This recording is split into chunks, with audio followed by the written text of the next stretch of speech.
मुझको याद है जब बचपन में मैंने अपने दोस्त के घर पे जैकी श्रॉफ स्टारर भूत अंकल फ़िल्म देखी थी और भाई कुछ दिन बाद ही अपने पास की सीडी वाली दुकान से मैं 10 रुपए में 2 दिन के लिए सीडी रेंट पे लेकर आ गया था और जब भी ये फ़िल्म सैटेलाइट पे आती थी ना मैं ये फ़िल्म देखने बैठ जाया करता था। हिंदी सिनेमा में और टेलीविज़न स्पेस में न जाने कितनी मूवीज़ और शोज़ हैं जो मैंने बचपन में बिंज वॉच करी हैं। इंडियन सुपर हीरोज़ की बात करें तो सबसे पहले हम सभी के माइंड में एक ही नाम आता है, शक्तिमान। इंडियन टीवी स्पेस का सबसे पहला और सबसे आइकॉनिक सुपर हीरो जो दिन में गंगाधर नाम का सीधा साधा फोटोग्राफर हुआ करता था और जरूरत पड़ने पर शक्तिमान बनकर बुराई और तमराज किलफिश जैसे सुपर विलेन से लड़ता था। शक्तिमान का कैरेक्टर बच्चों को सिर्फ एंटरटेनमेंट ही नहीं बल्कि मोरल वैल्यूज और लाइफ लेसन भी सिखाता था। अब जो शक्तिमान जी है हमारे, अब तो वो क्या ही अलग बसूड़ी मचा रहे हैं। रणवीर सिंह क्या सही शक्तिमान बनता है यार। खैर, इंडिया की सबसे पहली सुपर हीरो वाली फिल्म बनी Anil Kapoor starrer mister India, जिसके बाद फिर शशि कपूर डायरेक्टेड फिल्म आई अजूबा 1991 में स्टारिंग अमिताभ बच्चन, जिसे मैंने बचपन में किसी रैंडम एस सैटरडे को जी सिनेमा पे देखा था। जब जी सिनेमा पे हर शनिवार बच्चन साहब की पिक्चर आया करती थी विद द टाइटल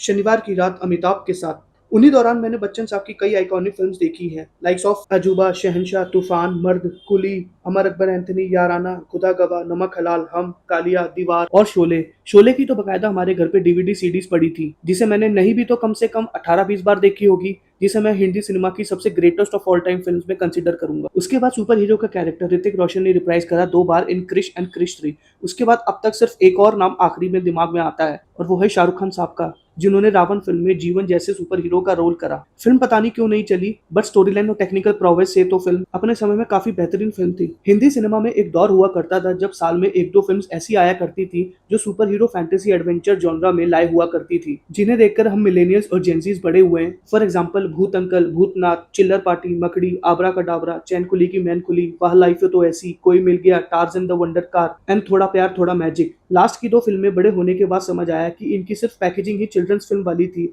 माल मसाला तो इनमें भी वही टिपिकल बॉलीवुड फिल्म वाला था। इन सभी फिल्म्स में शायद ही 2-4 मूवीज ऐसी होंगी जो हिट और सुपर हिट की कैटेगरी में फॉल करे, बाकी सारी तो एवरेज और सेमी हिट ही रही हैं। बट ये सभी फिल्म सैटेलाइट केबल्स पे एक लार्ज ऑडियंस द्वारा आज भी कंज्यूम करी जाती हैं। एनिमेटेड जॉनरा पे बात करें तो मूवीज से लेकर सिटकॉम शोज तक टेलीविजन पे ये सभी सर्वाइव ही नहीं थ्राइव भी कर रहे थे। For example the legend of prince Ram, Hanuman, return of Hanuman, Bal Ganesh, my friend Ganesha, Jumbo, Doraemon, Shinchan, Hagemaru, ninja Hattori, Kochikame. क्योंकि ये सभी स्टोरी पर्सपेक्टिव से लेकर टेक्निकल एस्पेक्ट तक काफी हाई एंड प्रोडक्ट ऑडियंस तक डिलीवर करने में कामयाब थे। और अभी तो फैंटेसी हिंदी सिटकॉम शोज की बात तो अपन ने करी नहीं। फॉर एग्जाम्पल शाकाला का बूम बूम, सोनपरी, विकराल और गबराल, विकी और वेताल, लुम्बा, शरारत, पावर रेंजर्स। डैम भाई, इससे बेहतर हिंदी डब शो तो मैंने आज तक नहीं देखा। और मेरा पर्सनल फेवरेट पावर रेंजर्स था एसपीडी। इसकी तो जिंगल भी मुझे आज तक याद है, पावर रेंजर्स एसपीडी, दुनिया के रखवाले, यो यो, स्पेस पेट्रोल डेल्टा, लॉल। ये सभी ऑप्शंस हमारे पास बचपन में हुआ करते थे, जिन्हें देखकर हम सब मिलेनियल्स बड़े हुए हैं। और आप सबको ये बताते हुए मुझे नॉस्टैल्जिया हिट कर रहा है। आई मीन कितना बेस्ट टाइम था वो बचपन का, जब आपको कोई टेंशन नहीं, स्कूल से दोस्तों के साथ आओ, खाना खाते हुए अपने फेवरेट टीवी शोज देखो, फिर शाम को खेलने के लिए निकल पड़ो। Those were the best days of our life. खैर, आप सबको ये सब बताने का मेरा मेन मकसद था कि जैसे ही हम मिलेनियल्स एडोलसेंस के फेज से एडल्टहुड की ओर ट्रांजिशन क्या करें, चिल्ड्रंस फिल्म जैसा एक मेन फिल्म कंपोनेंट ही हिंदी सिनेमा से गायब होने लग गया। आई मीन लास्ट फिल्म जो मैंने अपने एडल्टहुड में देखी वो थी रणबीर कपूर एंड कैटरीना कैफ स्टारर जग्गा जासूस, जिसे मैंने अकेले सड़ी गर्मी में कॉलेज वेकेशंस के दौरान थिएटर में देखी, जिसको लेकर मेरे मिक्स्ड ओपिनियन तब भी थे और आज भी हैं। I mean full marks to the production designing and to the music teams, but story wise second half में जीरो फिल्म की तरह ये भी ज्यादा स्ट्रेची होने लगती है। बट आप आरके की परफॉर्मेंस में नुक्स नहीं निकाल सकते। और जो लास्ट चिल्ड्रन फिल्म मुझे लिटरली काफी पसंद आई, वो तो एक्चुअली हिंदी फिल्म भी नहीं थी। मैं बात कर रहा हूँ मणिपुरी लैंग्वेज में बनी फिल्म बूंग की, जो इंडिया की पहली फिल्म बनी जिसने children's and family film category में बाफ्टा अवार्ड जीता। 2024 में टोरंटो इंटरनेशनल फिल्म फेस्टिवल में काफी प्रेस करी गई और भी बहुत सारे इंटरनेशनल प्लेटफॉर्म्स पे फिल्म अप्रिशिएट हुई और अवार्ड्स भी जीते, जिसे मैंने इसी साल 6 मार्च को अपने नॉर्थ ईस्टर्न भाई बहनों के साथ देखा। और भाई थिएटर फुल पैक था। लोग इतने सोफिस्टिकेटेड थे कि लाइक किसी की भी चै चै चू चू की आवाज नहीं आ रही थी। सबने अपने फोन साइलेंट पे कर रखे थे, किसी की भी फोन की रिंगटोन मुझे सुनाई नहीं दी। और ऐसा तो यहाँ सिर्फ एक ही सिचुएशन में हो सकता है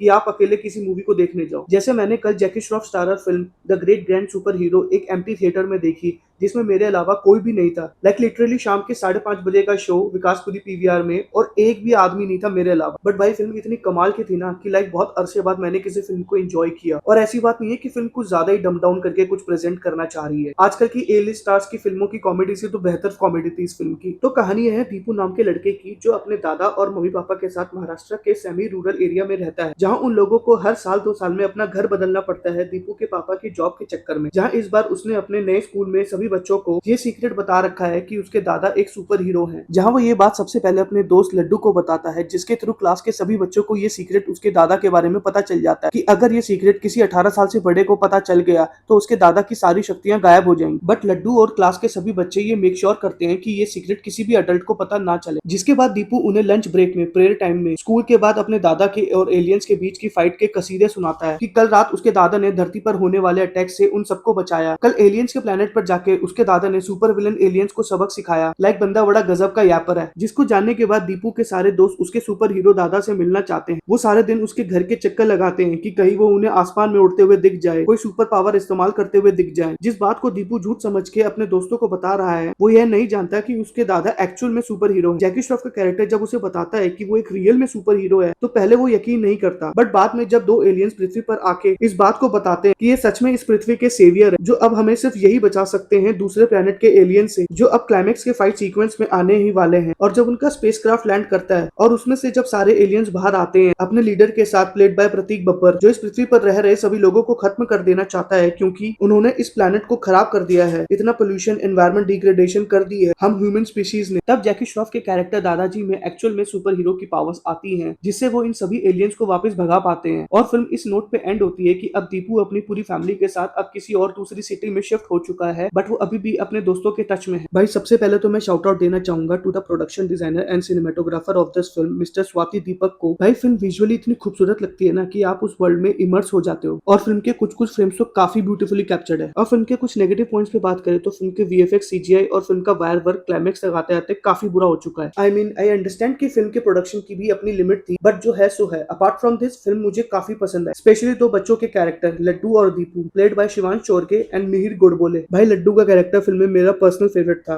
he was so good in this film. Film में 1-2 कैमियोज भी हैं और फिल्म में सभी कैरेक्टर्स का काम काफी बेहतरीन। फिल्म में मुझे एक चीज समझ नहीं आई कि प्रतीक बब्बर के कैरेक्टर पे ये क्या व्हाइट बिरला पुट्टी की परत पोत रखी थी भाई। लाइक बार बार उसके फेस पे इतना व्हाइट ग्लो और गुद्दी और हाथ वही नॉर्मल। शायद मेकर्स की अपनी एक चॉइस रही होगी, हु नोस। ओवरऑल फिल्म का डायरेक्शन मुझे काफी अच्छा लगा। Good work mister Manish Saini. Jackie Shroff का कैरेक्टर ऑलमोस्ट वैसा ही है जैसा वो रियल लाइफ में है, और फिल्म का मेन प्लॉट भी वैसा ही है जैसी वो बातें करते हैं। लाइक पेड़ पौधे लगाओ, पर्यावरण को प्रोटेक्ट करके रखो, पशु पक्षियों पर दया करो, नेचर को स्वच्छ और साफ रखो। एकदम एक्यूरेट कास्टिंग है उनकी। जिसने भी उनकी कास्टिंग करी है ना, उसको मेरी तरफ से एक रोडी सैल्यूट। ओवरऑल फिल्म मुझे काफी पसंद आई और मैंने इस फिल्म को काफी एंजॉय करा। और मैं कहूंगा कि ये फिल्म पेरेंट्स को अपने बच्चों को जरूर दिखानी चाहिए। और इसी के साथ मैंने अपना रिव्यू मॉकटेल वेबसाइट पे भी शेयर कर दिया है, और आप सभी के लिए एक स्पेशल डिस्काउंट। अगर आप अपनी मूवी की टिकट्स मॉकटेल वेबसाइट के थ्रू डिस्ट्रिक्ट प्लेटफॉर्म से बाय करोगे और हैव अ कूपन कोड में डिस्मॉक 75 डालोगे तो आपको सीधे 75 रुपीज का डिस्काउंट मिलेगा, चाहे आप सिंगल टिकट ही क्यों ना बाय करो। और ऐसा आप महीने में 2 बार कर सकते हो। तो जाइए मॉकटेल वेबसाइट पे और साइन अप कीजिए। आप अपने ओपिनियन फिल्म को लेकर इस वीडियो के कमेंट सेक्शन में या मेरे मॉकटेल रिव्यू पे भी शेयर कर सकते हैं। If you like this video, make sure you hit the like button and subscribe to my channel.